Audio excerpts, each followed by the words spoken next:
is a story all about how my life got flipped, turned upside down, and I'd like to take a minute, just sit right there. I'll tell you how. My father was murdered before my eyes, and I went on a mission to seek vengeance on his killer. No. Father. No!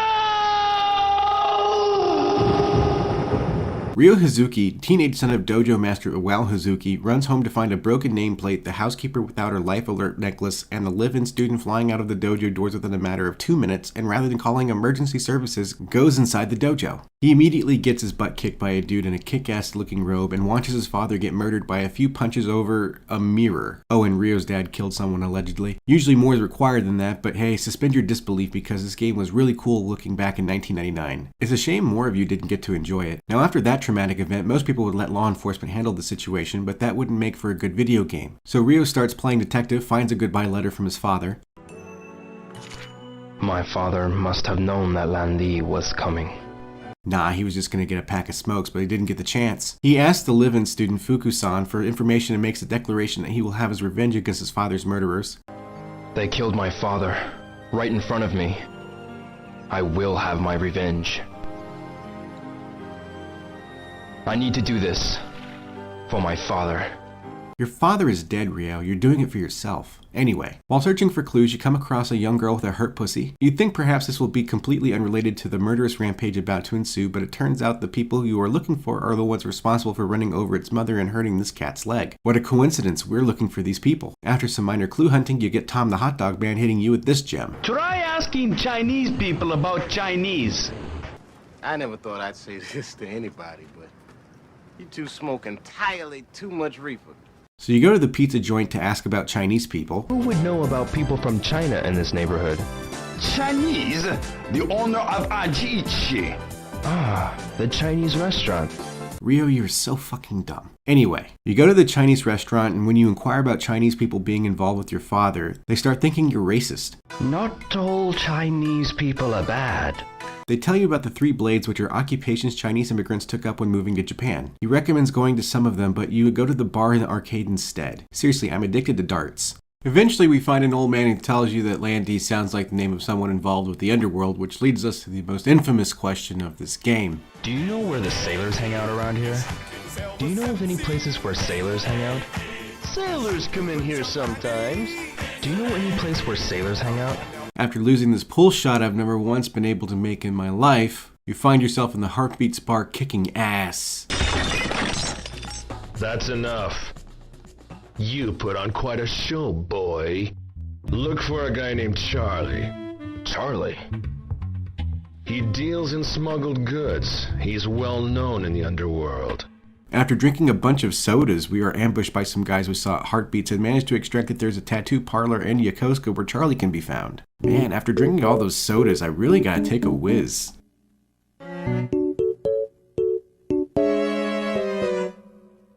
Wait, what the hell is that? The next day, the stray kitten has a name, at which point I give it some milk just for the hell of it. Join a gang to find out where the tattoo parlor is, and then ambush Charlie while he's taking a nap.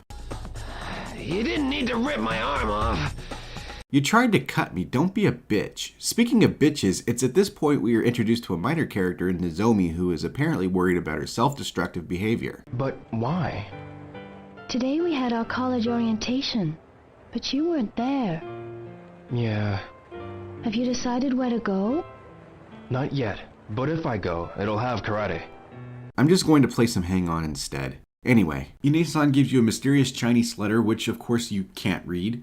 Charlie ambushes you outside the construction site in Sakuragaoka, leaving you with only that letter as a clue. Eventually, Wong the Moocher tells you to go to his English teacher, who reads it from a mirror and says to look for Master Chen. You find a payphone, call information because that was a thing you had to do back then. Find out the numbers from the harbor and take the bus. And let's just take a moment to appreciate the bus that is always on time, unlike the MBTA. Immediately upon reaching the harbor, you have to beat up a couple of thugs, but one of these thugs is actually a very likable character later on with this special theme music. I don't know, it's weird. Anyway, later that night, Nozomi decides that the best time for her to confess her love to Ryo is days after he saw his dad murdered. But I can't wait any longer. I just can't hold it in. I'm sorry. Maybe you just let this one go? Maybe it's just me? Maybe you don't be a thirsty tramp on this one. Maybe I can gamble away the pain. Sir? Sir? Yes? I can hold your leftover coins for you. Would you please? Oh, you're gonna hold all one of my coins for me, thanks. After being assaulted by this drunken pedestrian. Oh! What'd I do? It's called child abuse, sir. Anyway, Goro is back, and here's that theme music I was talking about. Bro! What's up? Not much, Goro. Not much. If anything's bothering you, just tell your old pal Goro! He helps you get into warehouse number 8, where you find out that there's another warehouse number 8. I know, confusing. You sneak into that warehouse number 8 at night, are greeted by Guizhong wanting to murder you, and down comes what turns out to be Master Chin, who knows who wrote the letter and says, oh yeah, that mirror was important, and there's another one. That mirror? My house? Perhaps. Find it, and then we'll talk. The next day, Ini-san reveals that Ryo's father left something at an antique shop nearby shortly before his demise, which turns out to be a sword handguard. In the course of searching for clues, you are ambushed by Guizhong, but then told that he's now your bodyguard, and if you die, it's a problem for them. How exactly? Can you give me more information than that? You find out that this is a key, along with a sword that the handguard goes to a subterranean lair that no one seemed to know about. After some more clue searching, you crack open a wall with an axe.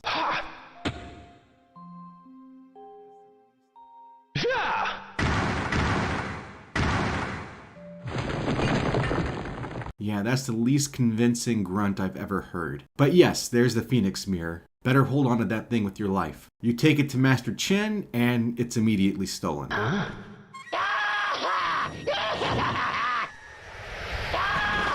What the? Hey! Two mirrors! Landi-sama will be pleased! Gui-chan! Oh! Hazuki! Push that button! Oh no!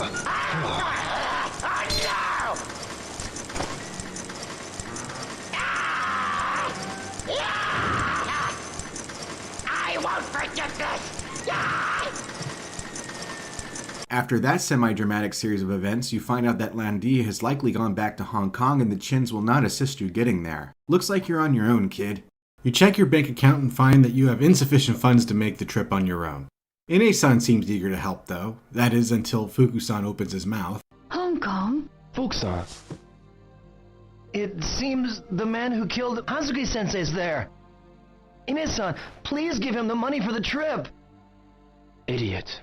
Because he feels bad, or because he genuinely wants to help, either way, he gives you his life savings, which turns out to be just enough to buy a boat ticket from this chick who definitely values our business. But when you return to collect the ticket later, you find out that you've been scammed and will have to wait until tomorrow for any kind of resolution. That resolution is getting your ass kicked by Super Golem over here, who I've never once been able to beat in this particular fight. Seriously, if you ever have, leave a comment. So you go back and chase down the guy at the travel agency who tells you that you can find the people you're looking for through a crime syndicate at the harbor known as the Mad Angels. All you have to do is get a job. And who better than Goro to get you a job? Or is it Mai who got you the job? Who cares? Let's get to work. You're immediately tasked to drive a forklift, something I'm sure Ryo has no licensing or training for as a high school student. And sure enough, the first night you're there, you come across the Mad Angels harassing a homeless man, and you cause one of them to drown in a motorcycle race. Congrats, your first official murder.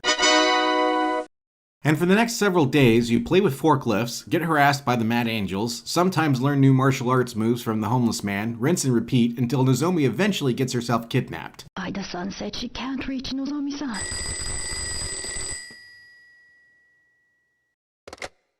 Hello? It's Ryo. Terry's waiting. Who is this? Here, meet us behind warehouse number 17. No, Rio, it's a trap. Nozomi. So you show off those awesome hang-on skills you've acquired and drive to the harbor, make a deal with the head of the Mad Angels for Nozomi's release, saying that you'll immobilize Guizhong if he takes you to Landi. But Guizhong isn't going down without a fight, so both of you are pretty beat up when Terry tries to smush Guizhong's head. It's my lucky day. I'll get rid of both of you at one time. And then you have to fight 70 dudes to get to him, after which Guizhong kicks his ass. But you find out that Lan Di has already gone back to Hong Kong, so this was essentially a waste. Because you've essentially taken down the Mad Angels, Master Chen has a change of heart and decides to help you go to Hong Kong. So you say your goodbyes, meet up with the Chens at the harbor, only to get ambushed one last time by Super Golem. However, this fight is much easier because you have room to evade his attacks. You get on the ship, and that's it. I give this game 8 Phoenix Mirrors out of 10. Be sure to hit that subscribe button because this project literally took weeks.